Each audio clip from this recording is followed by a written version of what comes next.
Selamat pagi, selamat siang, dan selamat malam. Bertemu kembali dalam pembelajaran IPA pada saat ini. Mudah-mudahan siswa-siswi sekalian dalam keadaan sehat sehingga dapat mengikuti pembelajaran ini dengan baik. Kita akan membahas tentang pewarisan sifat, di mana dalam pembahasan nanti akan Pak bagi 3 sub pokok bahasan. Yang pertama tentang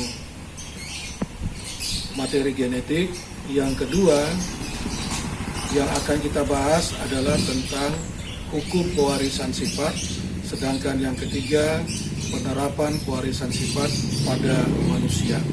Untuk lebih jelasnya, silakan Anda perhatikan slide berikut ini. Pewarisan sifat pada makhluk hidup. Ada 3 bagian yang akan kita pelajari. Yang pertama tentang materi genetiknya, kedua hukum pewarisan sifat, dan yang ketiga pewarisan sifat pada manusia dan penerapannya. Kita lanjut.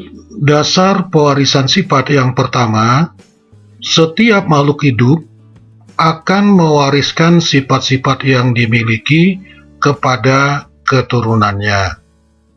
Contohnya, bisa kamu amati di dalam diri kamu masing-masing. Ya, ada kamu yang memiliki rambut keriting, ada yang memiliki rambut lurus, ada yang kulitnya terang, ada kulitnya gelap, dan seterusnya. Nah, sifat yang kamu miliki itu berasal dari orang tuamu dan diwariskan kepada kamu sebagai keturunannya. Yang kedua, proses pewarisan sifat itu diatur oleh materi genetik, yaitu DNA dan RNA, deoksiribonukleat asid dan ribonukleat asid. Kemudian pada suatu untai DNA terdapat unit yang mempengaruhi sifat yang akan menentukan ciri setiap makhluk hidup. Itulah yang kita sebut dengan gen. Kemudian gen ini berfungsi mengatur proses metabolisme dan menyampaikan informasi genetik dari satu generasi ke generasi berikutnya. Kemudian gen ini terletak dalam lokus kromosom. Nanti dia tersusun secara linear. Kemudian gen yang terletak pada lokus yang bersesuaian pada pasangan kromosom homolog, inilah yang disebut dengan alel.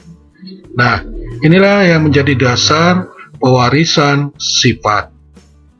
Selanjutnya, materi genetik sebagai dasar pewarisan sifat ini ada 2 hal yang akan kita bahas.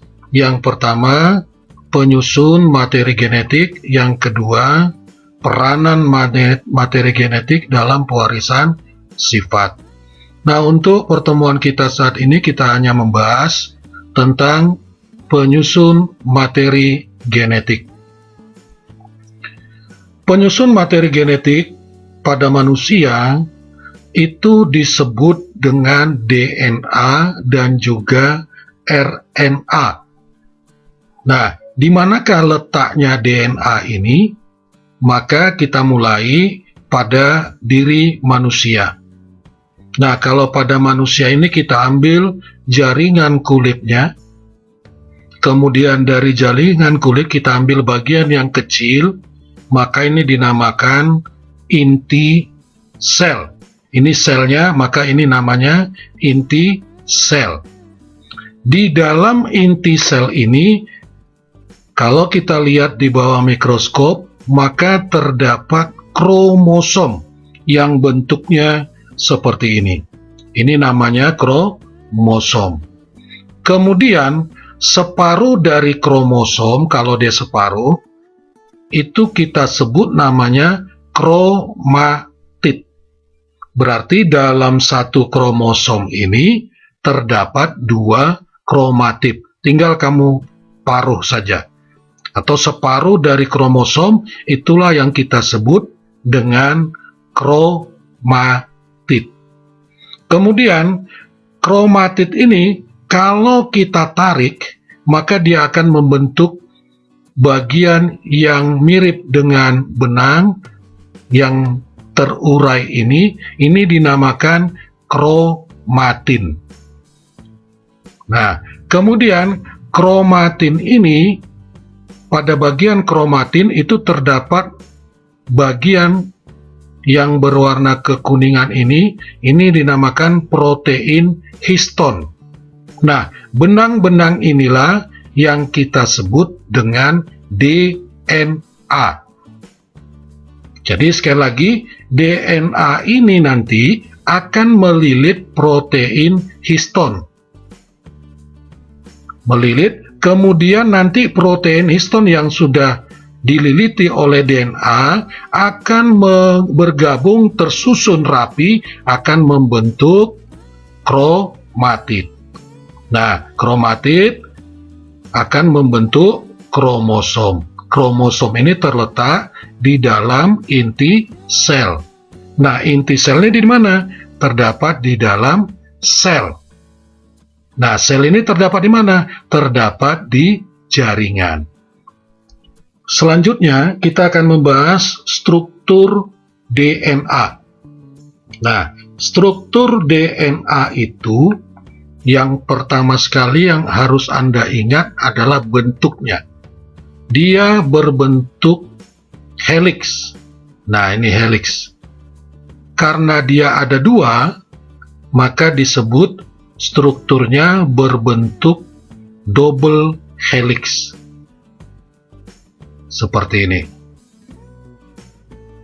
Kemudian, pada DNA ada 3 struktur yang menyusun DNA. Ada 3 molekul yang menyusun DNA.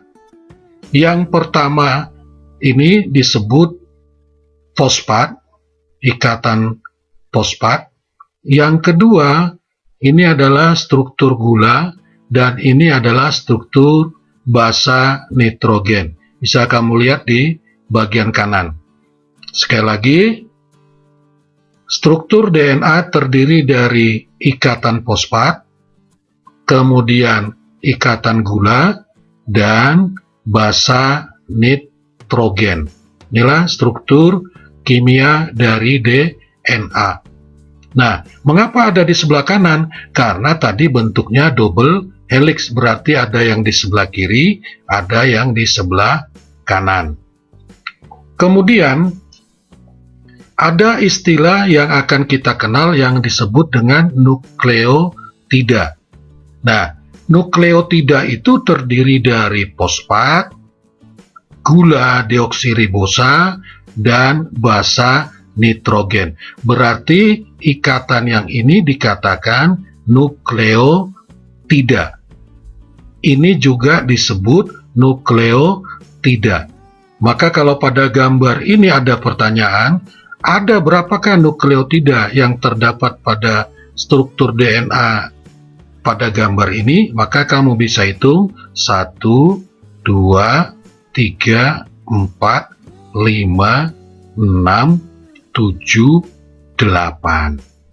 Jadi ada 8 nukleotida yang terdapat pada gambar ini. Kemudian ada istilah lagi nukleosida. Nah, nukleosida ini tersusun atas gula dan basa nitrogen. Nah, ini yang dua ini disebut nukleosida. Ini nukleosida, nukleosida, nukleosida juga yang ini. Sekali lagi bedanya, kalau nukleotida berarti penyusunnya ada 3. Fosfat, gula, dan basa nitrogen. Nah, ini namanya nukleotida. Kalau 2 saja, ini namanya nukleosida. Kemudian yang penting juga yang harus Anda ketahui, bahwa basa nitrogen ini basa nitrogen, ini juga basa nitrogen itu terdiri dari kelompok purin, kelompok basa purin, yaitu adenin yang disingkat dengan A, guanin yang disingkat dengan G. Nah, ini guanin, kemudian ini adenin. Maka ini termasuk basa dalam kelompok purin. Kemudian ada basa kelompok pirimidin, sitosin. Kalau dalam bahasa aslinya dia pakai C, maka disingkat C, sitosin. Kemudian timin, disingkat T. Nah, ini timinnya, ini sitosinnya. Nah, itulah basa nitrogen yang terdapat di dalam DNA. Berikut yang juga harus kamu ingat, bedanya basa nitrogen yang terdapat pada DNA dan RNA, nanti kita bahas RNA, bedanya hanya pada timinnya.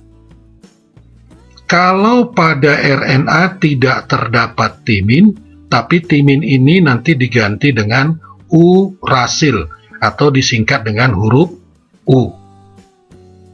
Selanjutnya, yang juga sangat penting kamu ketahui adalah pasangan nitrogen. Bahwa yang pertama, timin itu selalu berpasangan dengan adenin. Ini sudah pakemnya, tidak bisa diubah. Kalau timin, pasangannya harus adenin, atau adenin pasangannya adalah timin. Maka lihat di sini, timin dia berpasangan dengan adenin. Di sini adenin pasangannya adalah timin. Ini sudah ketentuan. Sedangkan guanin itu harus berpasangan dengan sitosin. Lihat ini, guanin, sitosin, sitosin, guanin. Itu sudah merupakan ketentuan. Kemudian, ada ikatan hidrogen yang ini tengah. Jadi kalau kamu lihat, ini ada dua ikatannya, ikatan hidrogen. Ini ada tiga. Ini ada tiga. Ini juga ada dua. Mengapa berbeda? Ternyata ikatan hidrogen itu memang berbeda. Nah, harus kamu ingat bahwa ikatan hidrogen yang terdapat pada pasangan basa timin dan adenin itu memiliki dua ikatan. Maka ada timin, ada adenin, pasti dia ikatannya ada dua. Sedangkan kalau guanin dengan sitosin, ikatan nitrogennya ada tiga.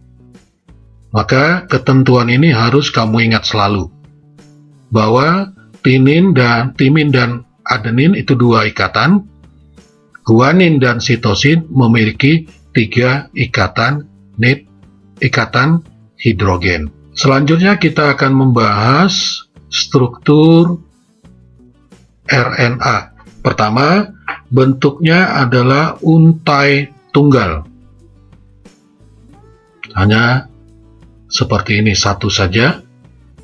Kemudian dia memiliki fosfat, kemudian gula, dan basa nitrogen.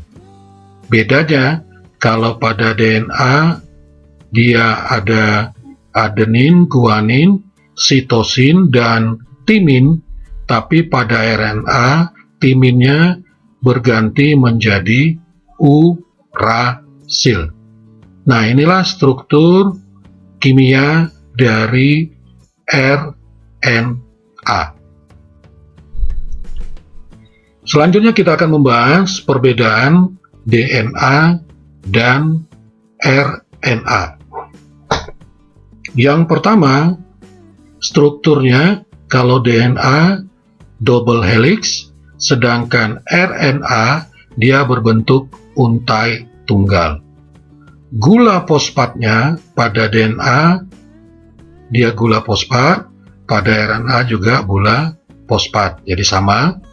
Gulanya kalau pada DNA deoksiribosa, sedangkan pada RNA dia ribosa. Basa nitrogennya pada DNA kelompok purin ada adenin, ada guanin. Kalau pada RNA sama, purinnya ada adenin, ada guanin. Sedangkan basa kelompok pirimidinnya pada DNA ini dia terdiri dari sitosin dan timin, sedangkan pada RNA dia terdiri dari urasil dan sitosin. Kemudian fungsinya, kalau DNA itu fungsinya sebagai pembawa informasi genetik dan juga berfungsi dalam pembentukan protein. Sedangkan RNA fungsinya hanya untuk pembentukan atau sintesis protein. Kemudian bentuk rantainya, kalau DNA rantainya panjang, sedangkan pada RNA rantainya pendek. Demikianlah penjelasan pembelajaran kita pada hari ini. Mudah-mudahan kamu bisa memahaminya sehingga dapat menjawab soal yang berhubungan dengan materi yang sudah Bapak jelaskan pada hari ini. Semoga siswa-siswi sekalian tetap dalam keadaan sehat dan semangat.